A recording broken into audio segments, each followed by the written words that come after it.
suas Bíblias, irmãos, em Gênesis capítulo 21.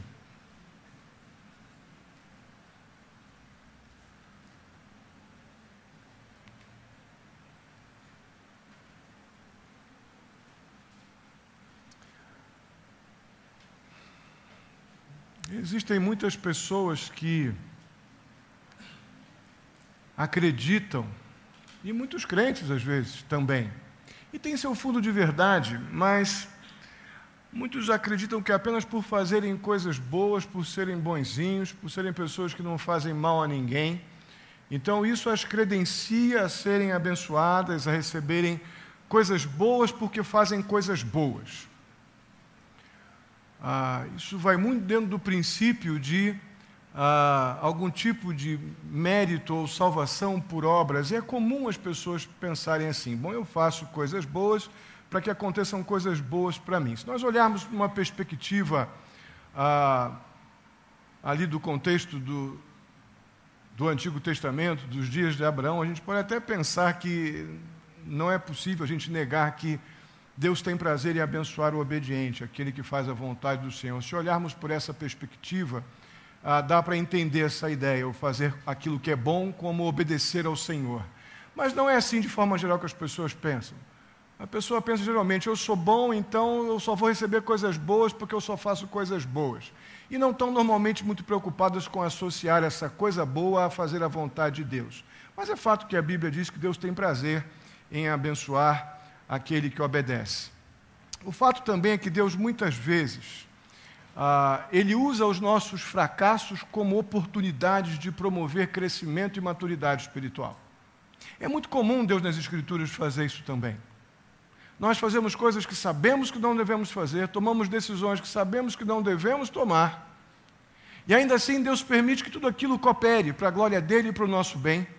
Deus cumprindo os seus propósitos, como vimos semana, se eu não me engano, retrasada. O fato de que Deus não muda, vimos isso no GECOM dessa semana. Mas Deus também nos abençoa, independente de alguma coisa boa ou má que tenhamos feito. Porque Deus tem prazer em abençoar e os planos do Senhor são imutáveis. A vontade do Senhor é sempre soberana. Poderíamos chamar isso de favor imerecido. Nós somos constantemente atingidos por este favor imerecido. E chamamos isso, dentro do plano de salvação, do que? Chamamos de graça. Como Deus é cuidadoso em vir na nossa direção, nos dando muito comumente coisas que não merecemos. E o nome disso, sem dúvida, é graça. Não há dúvida que Gênesis capítulo 21 é uma prova disso. Vamos ler. Acompanhe aí na sua Bíblia, eu vou fazer a leitura, é um texto grande. Eu vou fazer essa leitura direto e você acompanhe com atenção aí na sua Bíblia. Gênesis capítulo 21, dos versos 1 ao 34. O Senhor foi bondoso com Sara como lhe dissera, e fez por ela o que prometera. Sara engravidou e deu-lhe um filho, Abraão, em sua velhice, na época fixada por Deus em sua promessa. Abraão deu o nome de Isaque ao filho de Sara, ou que Sara lhe dera. Quando seu filho Isaque tinha 8 dias de vida, Abraão o circuncidou, conforme Deus lhe havia ordenado. Estava ele com 100 anos de idade quando lhe nasceu Isaque, seu filho. E Sara disse: Deus me encheu de riso, e todos os que souberem disso rirão comigo. E acrescentou: quem diria a Abraão que Sara amamentaria filhos? Contudo, eu lhe dei um filho em sua velhice. O menino cresceu e foi desmamado. No dia em que Isaque foi desmamado, Abraão deu uma grande festa. Sara, porém, viu que o filho de Agar, a egípcia, dera a Abraão, e estava rindo de Isaque, e disse a Abraão: livre-se daquela escrava e de seu filho, porque ele jamais será herdeiro como meu filho Isaque. Isso perturbou demais Abraão, pois envolvia um filho seu. Mas Deus lhe disse: não se perturbe por causa do menino e da escrava. Atenda a tudo o que Sara lhe pedir, porque será por meio de Isaque que a sua descendência há de ser considerada. Mas também do filho da escrava farei um povo, pois ele é seu descendente. Na manhã seguinte, Abraão pegou alguns pães e uma vasilha de couro cheia d'água, entregou-os a Agar e, tendo-os colocado no ombro dela, despediu-a com o seu menino. Ela se pôs a caminho e ficou vagando pelo deserto de Berseba. Quando acabou a água da vasilha, ela deixou o menino debaixo de um arbusto e foi sentar-se perto dali, à distância de um tiro de flecha, porque pensou: não posso ver o menino morrer. Sentada ali perto, começou a chorar. Deus ouviu o choro do menino, e o anjo de Deus do céu chamou Agar e lhe disse: o que aflige, Agar? Não tenha medo. Deus ouviu o menino chorar lá onde você o deixou. Levante o menino e tome-o pela mão, porque dele farei um grande povo. Então Deus lhe abriu os olhos e ela viu uma fonte. Foi até lá, encheu de água a vasilha e deu de beber ao menino. Deus estava com o menino. Ele cresceu, viveu no deserto e tornou-se flecheiro. Vivia no deserto de Parã e sua mãe conseguiu-lhe uma mulher da terra do Egito. Naquela ocasião, Abimeleque, acompanhado de Ficol, comandante do seu exército, disse a Abraão: Deus está contigo em tudo o que fazes.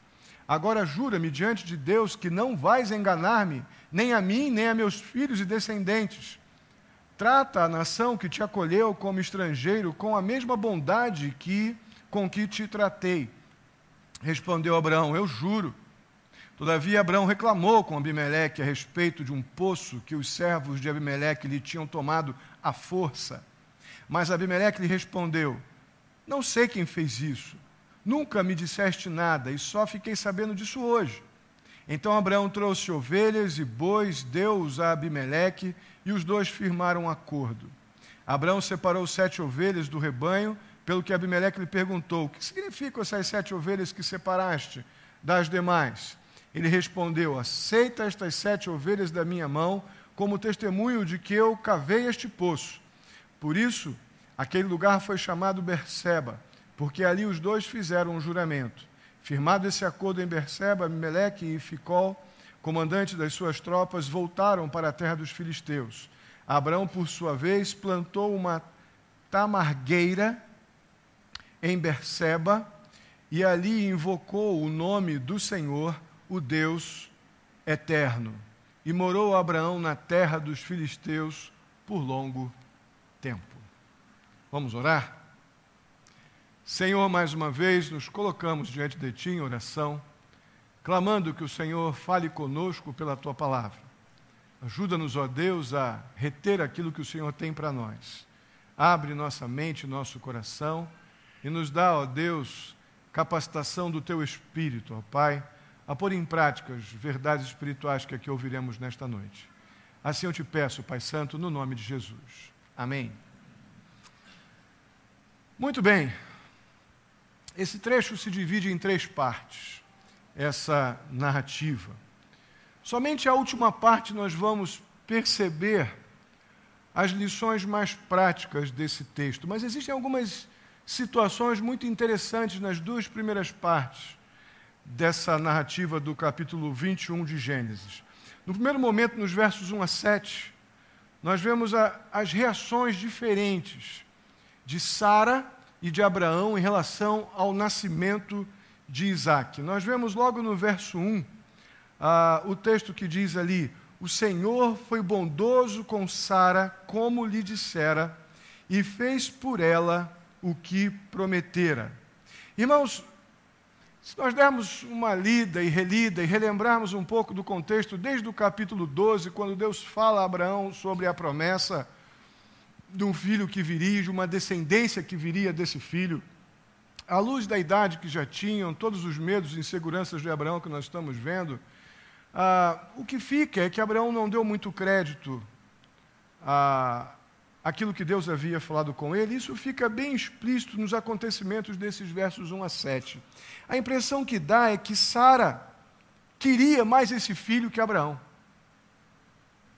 A impressão que dá, desde o processo de vínculos muito naturais até, mas intensos de Abraão com Ismael, o filho que ele teve com Agar, parece que Abraão não esperava mais esse filho da promessa, e há uma celebração muito grande, há uma ênfase da parte de Deus no que diz respeito a esse nascimento de Isaac, quando ele diz, o Senhor foi bondoso com Sara. Deus olhou para Sara e disse, eu estou te dando o que eu te disse por promessa.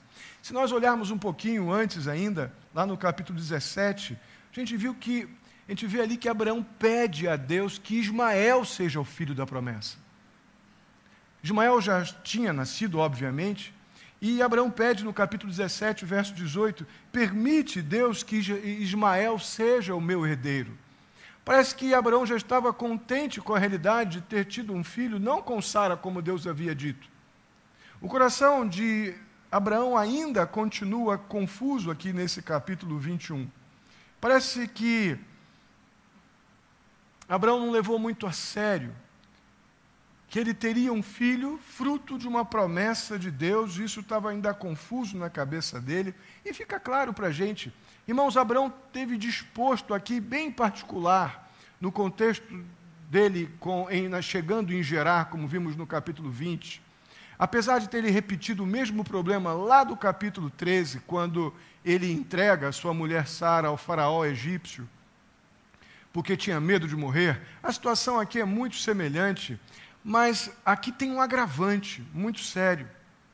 Diante de tudo que Deus já tinha dito dos prazos que nasceriam, ou que nasceria o filho da promessa, estava no ano de Sara engravidar.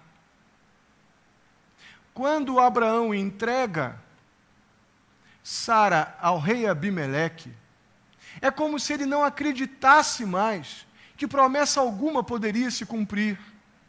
Como se ele já não acreditasse mais num filho da promessa.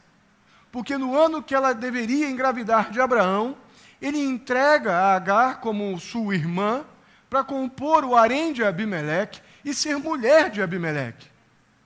Sara, entregou Sara ao harém de Abimeleque. É bastante nome, né? As coisas às vezes se misturam um pouquinho. É por isso que eu acredito que Abraão não estava muito convicto de que ele ainda teria um filho da promessa. Aqui nos versículos 3 a 5 dessa primeira parte, esses versículos confirmam a minha suspeita de que Abraão não estava muito eufórico com a chegada de Isaac, porque ele simplesmente não há uma comemoração. Enquanto nós vemos Sara eufórica, nós vemos Abraão muito objetivo. Olha o que acontece nos versículos 3 a 5. Abraão deu o nome, no momento que Isaac nasceu, né? Abraão deu o nome de Isaac, ao filho de Sara, que Sara lhe dera. Quando seu filho tinha 8 anos de vida, Abraão circuncidou, conforme Deus lhe havia ordenado. Estava ele com 100 anos de idade quando lhe nasceu Isaac, seu filho. Irmãos, a reação de Isaac, para quem estava esperando um filho no topo dos 100 anos, eu disse o quê? Que bom que vocês estão ligados, assim eu mantenho vocês acordados. Não é? Pelo menos a maioria, alguns eu já perdi. Alguns já estão em coma por aí.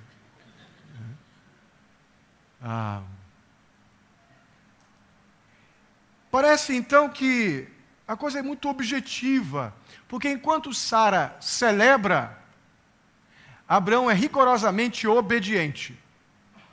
Agora o cara ficou obediente. Ele faz tudo bonitinho como Deus mandou. As instruções lá de Gênesis 17. O bebê deveria se chamar Isaac e deveria ser circuncidado ao 8º dia. Ele foi rigorosamente obediente. E Sara foi eufórica, alegre. Senhor, obrigado, que coisa maravilhosa. Olha a reação de Sara nos versículos 6 e 7. Olha que coisa diferente. Sara disse: Deus me encheu de riso, e todos os que souberem disso rirão comigo. E acrescentou: quem diria a Abraão que Sara amamentaria filhos? Contudo, eu lhe dei um filho em minha velhice. Ela deve ter dito isso aqui pulando. Ela devia estar muito eufórica, muito satisfeita. Enquanto isso, está lá Abraão cortando o prepúcio de Isaac. E ela pulando: meu filho, meu filho. Há uma diferença importante aqui. Os dois estão num tempo, num momento diferente. As reações são muito fortemente diferentes. Isso é o que se destaca na primeira parte dessa narrativa. Na segunda parte, nós vemos que Abraão, ele se sujeita à vontade de Sara. Agora, ele se sujeita porque, inclusive, Deus ordenou. Lá atrás, quando ele se sujeitou, foi por manipulação, foi por oportunismo, para poder ter o filho com Agar. Agora, Deus ordena, não, vai fazer o que tua mulher pediu. Manda Isaac e Agar embora. Ismael e Agar embora. Vão me ajudando aí. E ainda tem um trato, um acordo, que vamos ver mais à frente, muito importante. Mas nessa segunda metade, dos versos 8 a 21, Abraão se sujeita à vontade de Sara, manda Ismael e Agar embora, e Deus tem um cuidado especialíssimo com Ismael, um zelo muito grande. Eu acredito que essa falta de empolgação de Abraão com o nascimento de Isaac, estão bem declarados aqui desses versos 8 a 21. Lá no dia que Ismael foi desmamado, isso possivelmente por volta dos... Isaac foi desmamado, a coisa está feia mesmo. Nos dias que Isaac foi desmamado, ele devia ter 3 a 4 anos de idade. Nesse momento, então, o que acontece? O texto nos diz que Abraão faz uma festa, era cultural isso, aquele momento daquela perda da dependência total, né, da mãe, do pai e tal, era comum naquele contexto, uma grande celebração, e agora Abraão já está convivendo, né, já são 3, 4 anos de convivência com o filho da promessa, Isaac. Então deve ter sido um festão. Só que nessa altura dos acontecimentos, Ismael já tem por volta dos 14, 15 anos de idade. E foi dito lá quando Ismael nasceu, no capítulo 16, verso 12, que Ismael viria com uma capacidade muito grande de hostilizar seus irmãos. O que acontece aqui no verso 21? Ismael zomba. O beberrão, largou a chupeta, né? Largou a mamãe agora, né? Isso deixou Sara furiosa. Furiosa. Deve ter sido uma zombaria caprichada. E Sara, furiosa, responde ou age da seguinte maneira no verso 10. Vira ela para Abraão e diz: livre-se daquela escrava e do seu filho, porque ele jamais será herdeiro com o meu filho Isaque.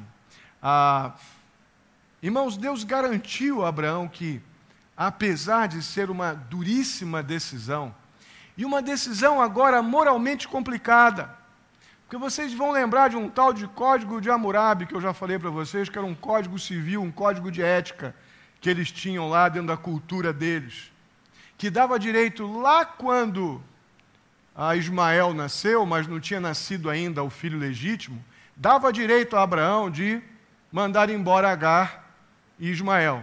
Só que esse mesmo código diz, dentro da cultura, é um código de conduta para a cultura da época, que agora Abraão já tinha o filho legítimo, filho da sua mulher Sara, e ele não poderia mais expulsar o filho ilegítimo e a sua mãe das suas terras.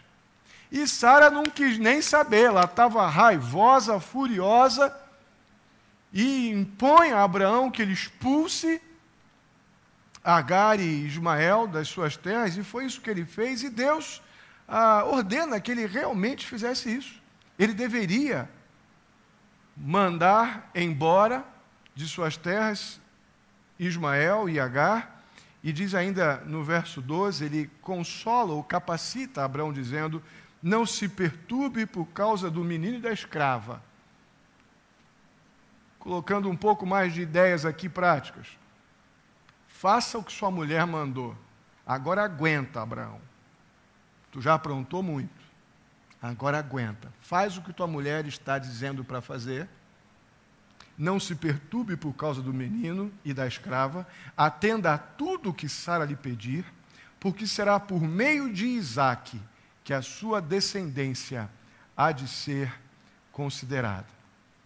Tendo feito isso, no dia seguinte, logo pela manhã, diz o verso 14, Abraão pegou um pouco de pão, botou água num vasilhame, num cantil, num reservatório, levou para fora de suas terras e disse para o seu filho, agora de 14, 15 anos, que ele já tinha muito apego, que ele tinha muita afinidade, e Agar, olha, vão embora. Isso praticamente foi uma sentença de morte, porque certamente eles estavam numa região de deserto, a água acabaria, a comida acabaria, e talvez não chegassem numa caminhada com vida ao Egito, que era o lugar que Agar deveria voltar, porque a sua origem era egípcia. E tendo acabado realmente a água, tendo acabado a comida, vimos nos versos 15 e 16 que Agar deixa Ismael numa sombra, afasta-se dele a distância de um lanço de flecha e começa a chorar, e do outro lado também Ismael chorando, porque apenas estavam aguardando a morte chegar. E aí vem um ponto que me chama demais a atenção. Não foi o choro de Agar que Deus atendeu agora. Agora foi o choro do menino. Deus ouve o choro de Ismael, do descendente de Abraão. Ismael foi o alvo, então, desse cuidado especial de Deus, e os versos 17 a 18 vão nos dizer o que aconteceu. Deus ouviu o choro do menino, e o anjo de Deus, do céu, chamou Agar e lhe disse: o que aflige Agar? Não tenha medo, Deus ouviu o menino chorar. Irmãos, isso me chama a atenção lá para aquele estudo que demos lá no retiro do feriado de carnaval. Como Deus se compadece daquele fragilizado, aquele que não tem o que fazer por ele. Como Deus na Bíblia se compadece e vai ao encontro, até porque havia uma promessa de provisão e proteção de Deus para Ismael, descendente de Abraão também, não da promessa, mas um filho de Abraão. Mas a maneira como Deus tem cuidado com os seus, esse zelo, Deus não ouve o choro num primeiro momento de Agar, mas Deus ouve o choro daquele que talvez não pudesse fazer muito mais coisa por ele. Deus ouve o choro do garoto e ordena a Agar, faz a Agar ver o que ela não tinha visto até então, que é água. Então Deus lhe abriu os olhos e ela viu uma fonte, foi até lá, encheu de água a vasilha e deu de beber ao menino. Essa provisão de Deus agindo de forma improvável é algo que nós temos que aprender a conviver e a lidar. É um exercício, sem dúvida alguma, de fé. Fé num Deus da Bíblia. Fé num Deus que não tem que provar que é Deus para mim. Nós precisamos parar de achar que Deus tem que agir ou vai agir apenas de acordo com o meu sistema ou com aquilo que eu julgo que seria uma maneira de Deus interferir na minha história. Deus age como Ele quer, porque Deus continua Deus e Deus continua sendo bom sempre.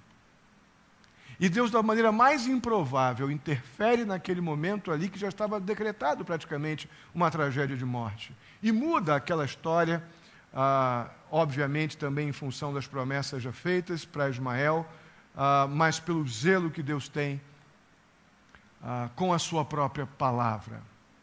Isso nos leva para um terceiro momento, que esse eu quero que nós gastemos um pouco mais de tempo nessa narrativa. Abimeleque propõe um acordo para Abraão, nos versos 22 a 34. Irmãos, esse acordo entre Abraão e Abimeleque, eu creio que ele foi muito didático, muito aplicativo, muito corretivo naquele processo de disciplina que Deus vem impondo a Abraão, nosso pai da fé, em treinamento. E para nós também tem muita implicação importante esse trato proposto por Abimeleque a Abraão. O fato é que Abraão foi reconhecido por Abimeleque, por Ficol, que era o seu primeiro-ministro, comandante dos seus exércitos. Foi reconhecido por um homem que tinha uma grande influência. Um homem que estava debaixo de uma grande autoridade, e essa autoridade era de Deus.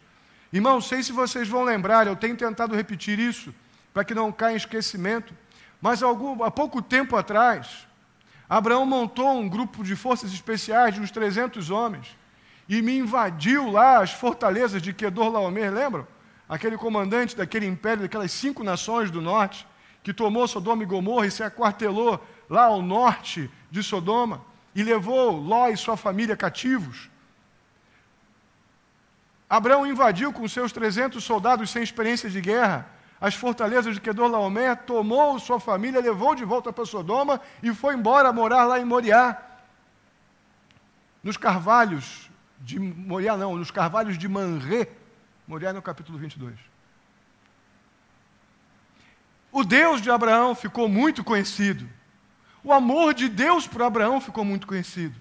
E Abraão ficou conhecido como um homem que Deus amava. Todos esses eventos que acontecem estão promovendo a glória de Deus. E Abraão está indo mais ou menos como vimos semana passada. Olha, o meu profeta vai orar por você. Só Deus via em Abraão aquilo que estava por acontecer. Nem Abraão via ainda. Mas o Deus de Abraão já era altamente reconhecido e temido, e o amor de Deus por Abraão fazia com que as pessoas respeitassem profundamente Abraão. Isso deve chamar nossa atenção. As pessoas reconhecem você pelo Deus que você serve, meu irmão? As pessoas olham para você e respeitam você, não porque você é uma pessoa que não peca, não porque você é uma pessoa que é muito boa, enfim, mas porque sabem que o Deus que você serve é poderoso, que o Deus que você serve é justo, o Deus que você serve é um Deus de amor, o Deus que você serve é implacável, o Deus que você serve tem impactado a história de uma tal forma que as pessoas temem e te respeitam, porque reconhecem que você é amado por um Deus de verdade. Isso acontece no teu dia a dia, irmão? Olha, isso acontecia com Abraão. E olha que nós temos conhecido Abraão, e uma das coisas que tem mais me envergonhado é que eu consigo muitas vezes ser pior que Abraão. As pessoas que Abraão Abimeleque e seu primeiro-ministro Ficol, eles simplesmente temiam a Abraão por causa do amor que Deus tinha por ele. Mais do que isso, eu creio que Abraão era reconhecido por ser alvo da proteção divina. Abimeleque, o rei pagão, respeitava, temia Abraão, porque era impossível não perceber o amor de Deus e a provisão divina na vida de Abraão. Aí Abimeleque e Ficol, repito, seu primeiro-ministro, general dos seus exércitos, propõe um trato, um acordo a Abimeleque, nos versos 22 e 23, que diz assim: Deus está contigo em tudo o que fazes. Agora jura-me, diante de Deus, lembra que Abimeleque era um rei pagão, hein? Estava lá no meio dos filisteus. Jura-me diante de Deus, que não vais enganar-me, nem a mim, nem a meus filhos e descendentes.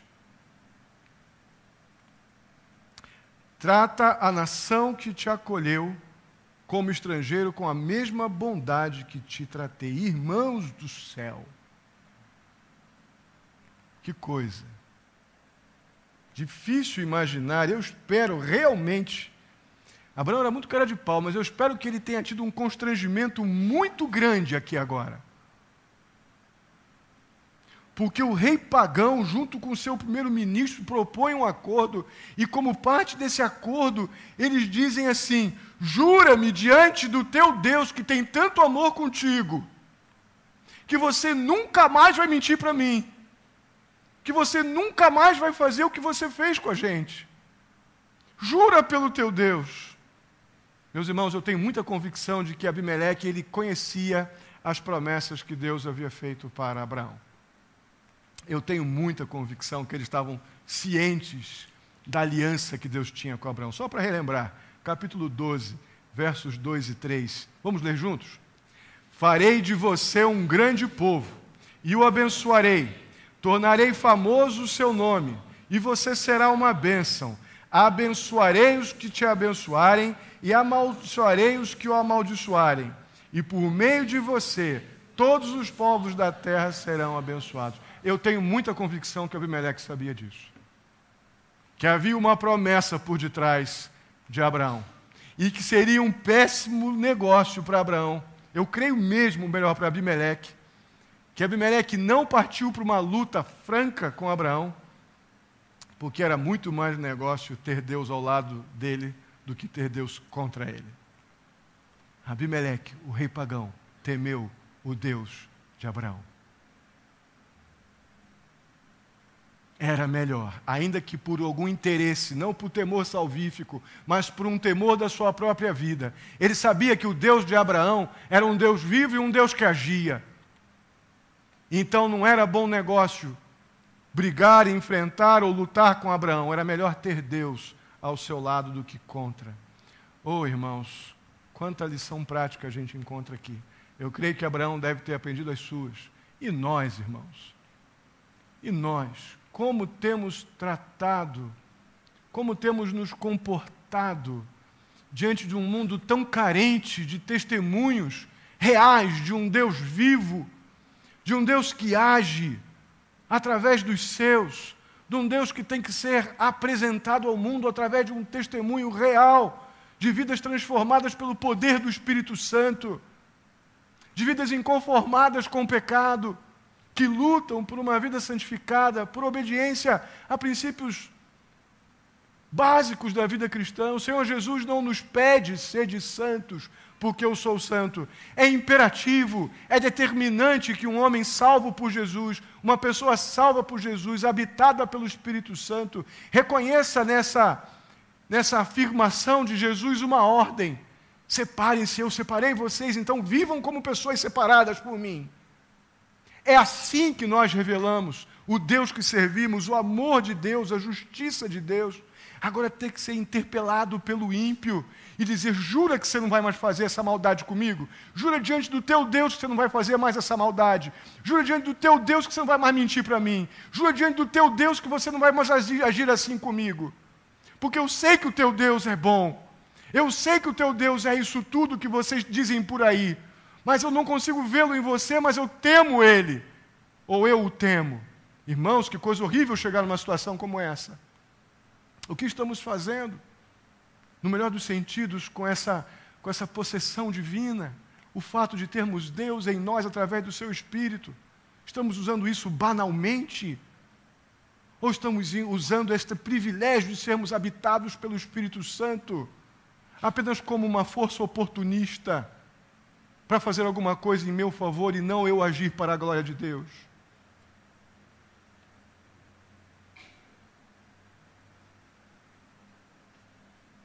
Eu creio que nosso pai da fé em treinamento tomou mais uma grande lição aqui. Deus está realmente repreendendo Abraão e a sua incredulidade, mais uma vez a partir da atitude de Abimeleque, um rei pagão.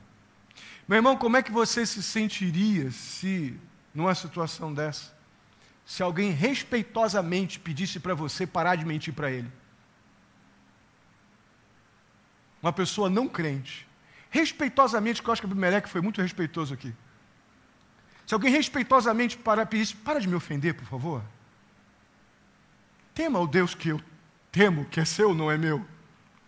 Você, como crente, você pode parar de fazer isso comigo? Porque não é compatível você dizer que ama a Deus e agir dessa forma. Posso te pedir respeitosamente que você haja como um crente? Vocês já passaram por isso? Talvez a pessoa do outro lado não tenha tido a coragem de falar isso para você. Mas é muito possível que alguém já tenha tido vontade de fazer isso. Cabe a nós uma avaliação muito honesta do como temos nos comportado diante de homens que Deus separou para Ele, não por mérito algum, mas porque Deus decidiu salvar pecadores, dentre os quais nós estávamos lá. Então, na sequência, vemos nos versos 28 e 29, na verdade, no 25, no 28, e depois até o 31, na verdade, nós vemos que Abraão jurou que não faria mais isso. Não, Abimeleque, pode deixar, eu juro que não vou fazer mais isso. Aí aproveitou a oportunidade e fez umas queixinhas: ó, Abimeleque, já que você está aqui, os teus soldados aí, eu cavei um poço aqui, eles vieram e me botaram para correr do poço que eu cavei. Abimeleque, mais uma vez, diz para Abraão: Abraão, eu estou inocente disso, você já devia ter falado comigo sobre isso, eu não estou sabendo, vou reparar esse erro, pode ficar tranquilo, pode cavar teu poço.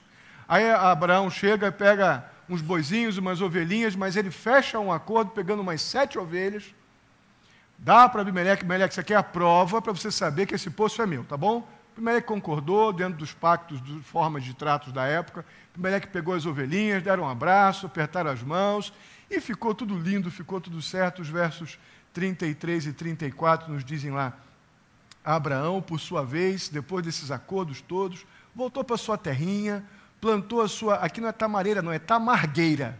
Plantou, não tenho nem ideia do que é isso, deve ser alguma coisa amarga, não sei. Não é? Plantou a sua tamargueira em Berseba, e ali invocou o nome do Senhor, o Deus eterno, e morou Abraão na terra dos filisteus por longo tempo. Irmão, sabe qual é a conclusão que eu chego dessa narrativa? Agora que estamos finalmente às vésperas do grande clímax da história de Abraão, que é o capítulo 22, onde nosso querido Abraão vai chegar num ponto de maturidade espiritual que vai lhe dar o direito de usar esse adjetivo que se tornou conhecido na vida de Abraão, que é o pai da fé. Até então ele é esse pai da fé em treinamento. Mas o que eu vejo, a conclusão de todos esses episódios, desse sobe e desce espiritual, de momentos bons, de momentos terríveis na vida de Abraão, é quanta tolice junta. Quantos temores de Abraão aconteceram até aqui, para agora no final ele dar um abraço a Abimeleque, dar umas ovelhinhas para Abimeleque, dá um abraço, planta a tua margueirazinha dele, vai lá para as terrinhas lá e vai fazer suas plantações, cuidar das suas vaquinhas. Parece que nada aconteceu. Ficou tudo bem. Quanta tolice junta. Deus continuou sendo Deus e continuou sendo bom. E aqui, nesse ajuntamento de tolices e temores, Abraão conseguiu fazer coisas terríveis. Tudo por ansiedade, tudo por imaturidade, tudo por incredulidade. Vamos ver algumas lições práticas que surgem desse episódio da vida de Abraão. Em primeiro lugar, nós precisamos concluir que as bênçãos de Deus continuam a vir para os seus, mesmo naqueles momentos em que a fé dos seus está naquele ponto baixo, fraco. Deus ainda assim abençoa. Irmãos, o capítulo 21 nos mostra tanto Abraão quanto Sara no momento de baixa espiritual. Sara manda simplesmente Abraão soltar Agar e Ismael no deserto, numa situação que eles iam morrer, indo contra o código civil deles da época. Abraão, por sua vez, não se alegra com o nascimento do filho da promessa, Isaque. Espiritualmente, o capítulo 21 é de baixa espiritual. Ainda assim, o que acontece? Deus dá o filho prometido para os dois, Deus preserva a vida de Agar e Ismael, e Deus foi a causa de um tratado incrível de confiança de Abimeleque para com Abraão. Deus foi a causa. Por quê? Porque Abimeleque creu que o Deus de Abraão era bom mesmo, era cuidador, que a aliança que Deus fez com Abraão era de verdade. Então Deus foi o grande precursor, ou o motivo dessa proposta de Abimeleque e Ficol para Abraão. Mas o fato é que desobediência sempre vai trazer ou vai gerar consequências dolorosas. O que nós vemos é que, alguns anos após Abraão tomar Agar como esposa, negando então o poder de Deus de cumprir as suas promessas, mesmo com grande idade, Abraão teve que enfrentar talvez uma das coisas mais duras da sua vida, que é pegar o seu filho de 12, 13, 14, talvez 15 anos, e dizer assim: vai morrer, filho. Vai morrer porque a minha mulher te odeia. Já pensaram nisso? Nós temos falado de várias consequências que Abraão vem colhendo ao longo das suas decisões pecaminosas. Agora ele tem que chegar e dizer: filho, vai morrer, porque eu sei que essa água vai acabar. Ele poderia crer na promessa que Deus de provisão para Ismael, mas Abraão nunca foi bom nisso, né? Nunca foi muito fera nessas coisas. Que dor, que aperto, que grande aflição deve ter passado Abraão a dispensar seu filho no deserto. O fato é que cedo ou tarde as consequências do pecado nós colhemos. Não se zomba de Deus. Aquilo que se planta, se colhe. Isso não é ditado popular, não. Sabemos disso. Num segundo lugar, dessas aplicações práticas, nós vimos que as coisas, a vontade de Deus, aquilo que é certo, pode acontecer em meio a decisões erradas nossas. Nós não frustramos os planos de Deus. Nós pecamos, sim. Nós podemos tomar decisões que contrariam a vontade de Deus. Mas Deus continua soberano. E as coisas que devem acontecer, acontecerão. Apesar, muitas vezes, de decisões corrompidas que nós tomamos. Não foi nada certo a furiosa Sara botar Agar e Ismael para morrer. Não foi correto, já falamos sobre isso. Mas o que aconteceu com essa atitude? Isso preparou o caminho para o sacrifício de Isaac. Isso criou todo o ambiente propício para o sacrifício de Isaac, aqui no próximo capítulo, porque só com essa partida de Isaac, ou de Ismael, teria Deus como falar o que falou no capítulo 22, verso 2, para Abraão. Olha o que Deus disse a Abraão. Abraão, toma seu filho, seu único filho Isaque, a quem você ama, e vá para a região de Moriá, sacrifica-o ali. Deus age soberanamente. Nós ficamos geralmente culpando Deus ou as circunstâncias, murmurando, nos lamentando, porque coisas acontecem que nos frustram. E até aí, eu vejo até como possível, como pecadores, nos frustrarmos em alguns momentos por coisas que não acontecem como nós gostaríamos. O pecado está em duvidar de que Deus continua sendo Deus.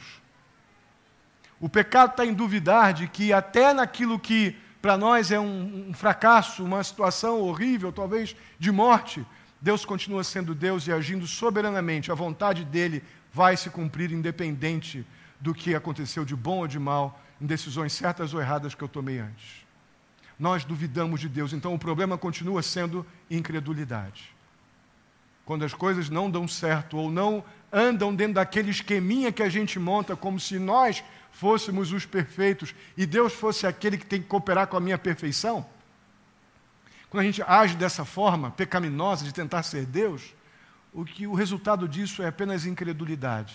Porque nós vemos que nós não temos controle sobre as circunstâncias, colocamos em nós uma expectativa que nós não podemos suprir, isso gera ansiedade, gera medo, gera uma série de conjecturas que gera incredulidade. E Deus continua agindo. Se essa situação não acontecesse, horrível situação de ter que de Sara tomar essa decisão horrorosa, e Deus deixa ele ir, porque mais para frente eu vou mandar você levar o seu filho da promessa para mim. Deus continua sendo Deus, Deus continua sendo bom. A gente tem outros exemplos na Bíblia. José foi enviado para o Egito para preparar toda uma estrutura para que a nação de Israel pudesse sobreviver lá em Gênesis 37, vamos ver isso. Aí tem um probleminha no caminho, né?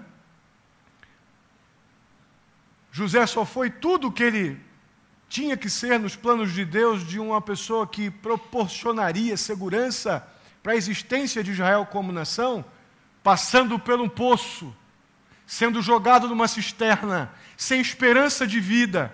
Ninguém acharia aquele homem ali, mas foi o fato de seus irmãos terem o traído como o traíram,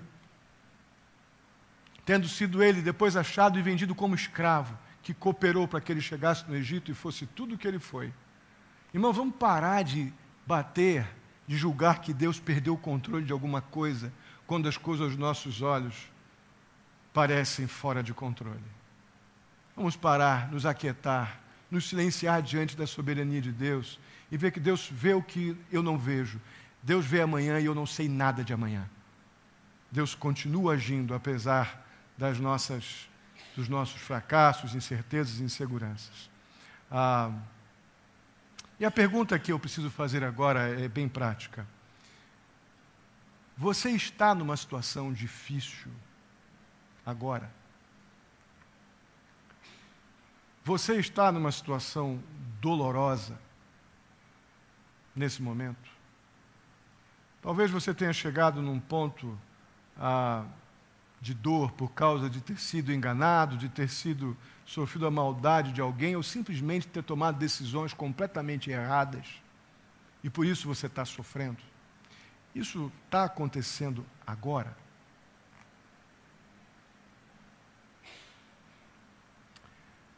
É possível que você esteja vivendo uma situação bem semelhante a essa. O fato é que se nós cremos que o nosso Deus realmente Ele é soberano, ou seja, Ele tem controle, domínio total sobre tudo, sobre todas as coisas, e você aceitar que você está onde Deus quer que você esteja agora, você vai desfrutar de algo muito especial que é o tema dessa mensagem. Você vai perceber que Deus está cuidando de você. Nós só deixamos de perceber que Deus está cuidando de nós quando deixamos de crer que Deus é absolutamente soberano sobre tudo. Circunstâncias boas e ruins. Quando deixamos de crer que eu estou onde estou, debaixo de um conhecimento soberano, perfeito de Deus. Então, onde eu estou é onde Deus quer que eu esteja agora. Se cremos nisso, nesta proporção, temos aquela consolação do Espírito Santo, que nos faz crer que o Senhor, o nosso Deus, Ele cuida, realmente Ele cuida de nós. Pode até ser que a tua situação esteja muito, muito difícil. Mas se você tem essa convicção de fé bíblica, você pode ter certeza que se você está neste lugar agora de provação, nesse local agora dolorido, por escolhas ou decisões erradas, ou por estar sofrendo algo fruto de alguém que está agindo mal contra você, acredita mesmo que você está aí por um bom motivo. Porque Deus vê amanhã e você não vê. Deus está te preparando para aquilo que Ele está te capacitando hoje, para coisas que você não sabe que podem estar por vir amanhã. Deus é assim. Deus age assim. E é assim também que Deus cuida de nós.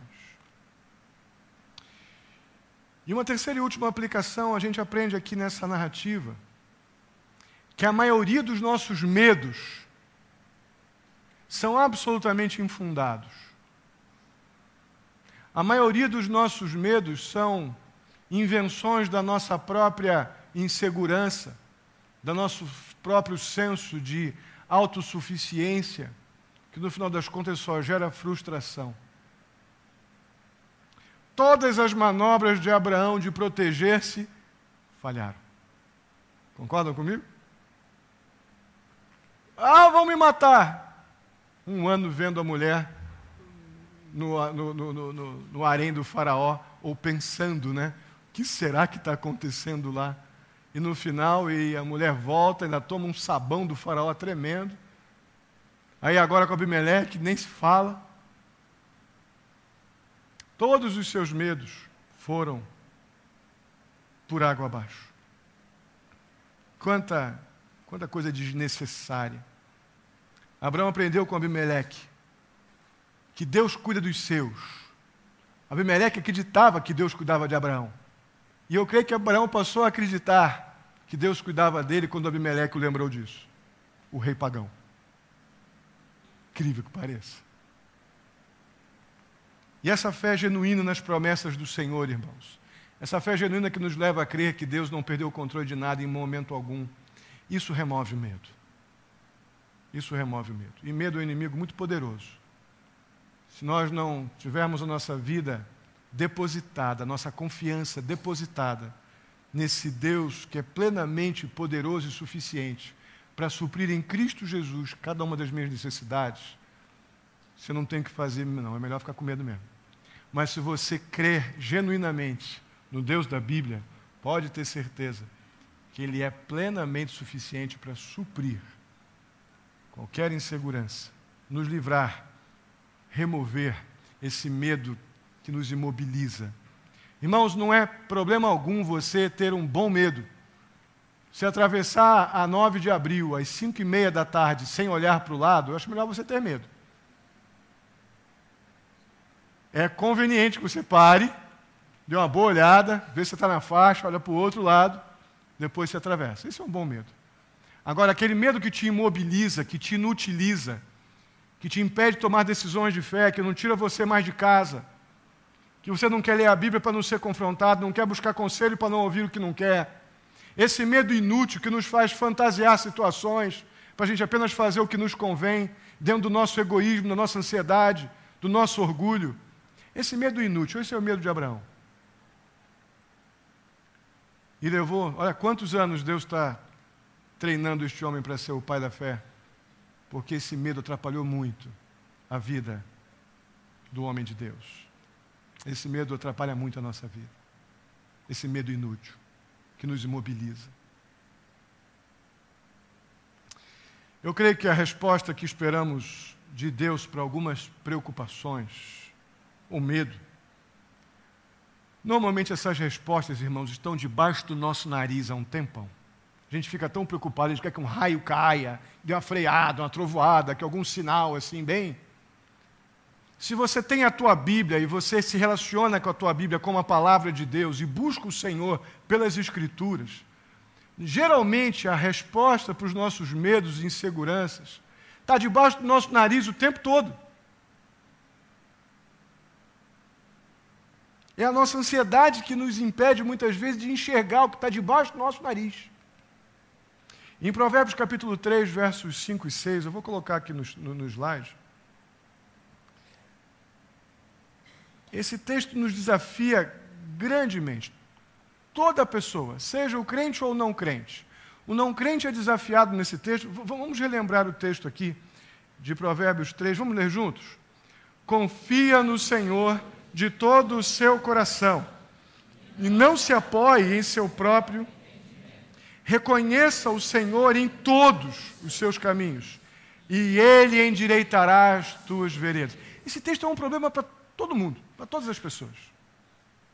A pessoa que não entregou o coração a Jesus ainda, essa pessoa ela, como um pecador incapaz de prover para si mesmo livramento da culpa, alívio, o livramento do pecado, paz com Deus. A pessoa não pode prover isso para si. Por quê? Porque ela não confia no Senhor de todo o seu coração, ela se apoia no seu próprio entendimento, ela não reconhece o Senhor em tudo, no que é bom e no que é ruim.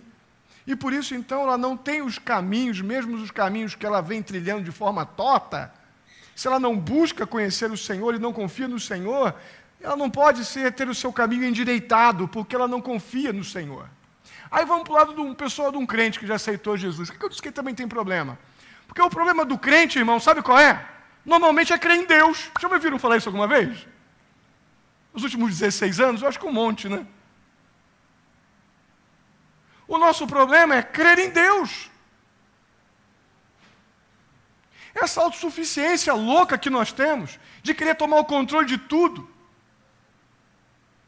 Como se Deus não fosse capaz de assumir totalmente o controle da minha vida. A gente crê lá na UTI que se eu morrer eu vou para o céu. Mas está tudo bem aqui, eu tenho que ter controle de alguma coisa? Porque eu sou bom? Quando é que a gente vai parar com isso? E vamos realmente começar a fazer do jeito de Deus. Confia no Senhor de todo o seu coração. Aquilo que eu falei ontem na reunião dos casados, decida querer. Porque se é a vontade de Deus, faça. Porque ela é boa, ela é perfeita e agradável. Larga de ser teimoso e desobediente.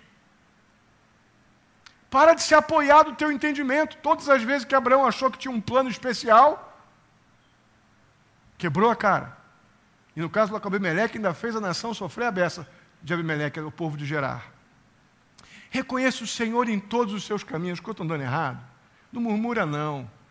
Vai para o canto orar, vai buscar conselho, vai esperar no Senhor. Deus continua sendo Deus, e Ele continua sendo bom. Para de brigar com Deus, que Deus não perdeu o controle de nada. Ele reconheça o Senhor em todos os seus caminhos. O que Ele faz? Até quando eu tomo decisões erradas, como no caso de Abraão, um monte de vezes, o que Deus fez? Endireitou os caminhos de Abraão. Nem que para isso Deus tenha que dar aquela ordem dura que vai dar no capítulo 22. Pega teu filho, leva para o monte, coloca a lenha, coloca o fogo e põe teu filho lá. E espera que eu vou prover. Nem que seja neste ponto. Mas Deus nos endireita se confiamos nele. Sofremos com medo, sofremos com ansiedade, porque não aprendemos a lidar com estes textos ainda, com essa verdade espiritual. Nossa autossuficiência, nossa teimosia, nossa persistência em fazer as coisas do nosso jeito, nosso egoísmo, nosso orgulho, nos faz ser lentos. Abraão foi lento? Ele não tinha toda a revelação como nós temos. Agora você imagina como nós somos lentos, porque nós temos toda a palavra de Deus e ainda temos o Espírito Santo. Abraão não tinha. Então Abraão estava até rápido. Nós é que somos lentos. Vamos parar de desobedecer. Vamos parar de teimar. Confiar. Entregar nossa confiança totalmente ao Senhor. Como disse, meu irmão, a resposta para os nossos medos, inseguranças, angústias, aflições, normalmente está debaixo do nosso nariz o tempo todo. Está aqui, está debaixo para a gente olhar, debaixo do nosso nariz para a gente ver e obedecer. Se a gente crê nisso aqui, não temos por que duvidar que Deus cuida de nós. Amém? Vamos ficar de pé. Vamos terminar cantando que Deus continua sendo bom? Continua sendo Deus? Será que dá tempo de vocês correrem aqui e achar para mim a cifra e a música? Eu creio que essa é uma verdade que tem nos marcado, né? Todos nós, mesmo nas horas mais sombrias, mesmo nas horas mais angustiantes. Acha o trastezinho para mim? Nas horas mais angustiantes, se nós confiarmos nessa provisão do Senhor, pode deixar a letra? Como é bom ter a segurança, cuida de nós. Desejo realmente que você vá embora daqui consolado, encorajado. Não sei que momento da sua vida você entrou aqui, mas eu posso, sem dúvida alguma, imaginar a maneira como você pode sair, se sentindo cuidado, guardado, protegido por Deus.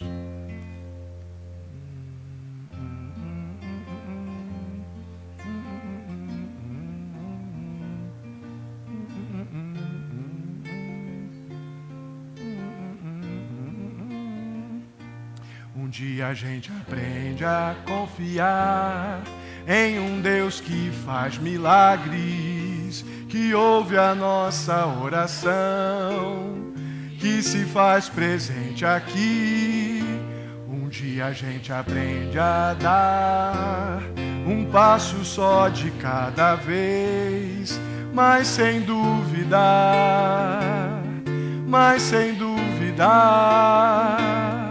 que Ele continua sendo bom, que Ele continua sendo Deus, que Ele continua sendo bom, que Ele continua sendo Deus.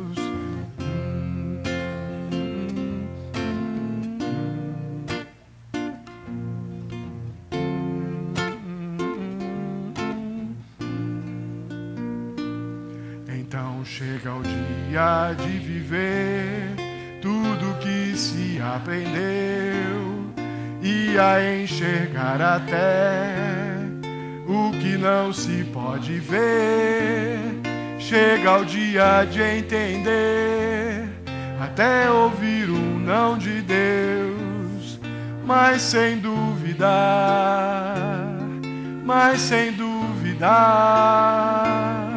que Ele continua sendo bom, que Ele continua sendo Deus, que Ele continua sendo bom, que Ele continua, mais uma vez, que Ele continua sendo bom, que Ele continua sendo Deus, que Ele continua sendo bom, que Ele continua sendo Deus. Amém? Vamos orar. Deus querido, muito obrigado. Obrigado pela tua provisão, obrigado pelo teu cuidado. O Senhor cuida de nós, ó Pai. Geralmente essas respostas que nós tanto esperamos e pedimos, nós as esperamos de forma errada, porque normalmente elas estão bem debaixo do nosso nariz. Precisamos aprender a confiar no Senhor, a entregar todo o nosso caminho ao Senhor, a crer que o Senhor tem o controle de todas as coisas, que ainda que a situação esteja angustiosa, ó Pai, se estamos aqui é porque o Senhor nos ama, estamos onde o Senhor quer que nós estejamos.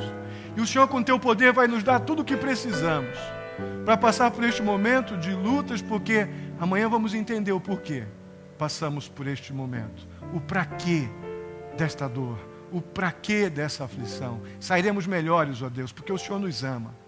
Ajuda-nos, capacita-nos, renova o nosso vigor, nos amadureça, ó Pai, nesses momentos de aflição.